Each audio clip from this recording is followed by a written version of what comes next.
గీతతో కోట్ల మందికి దారి చూపించిన అతనికన్నా గురువెవరు?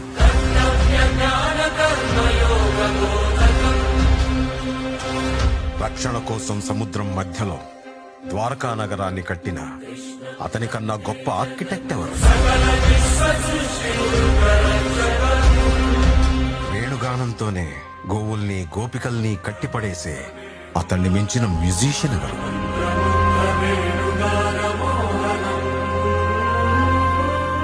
ధర్మం కోసం యుద్ధం చేయమని చెప్పిన అతన్ని మించిన వీరుడెవరు?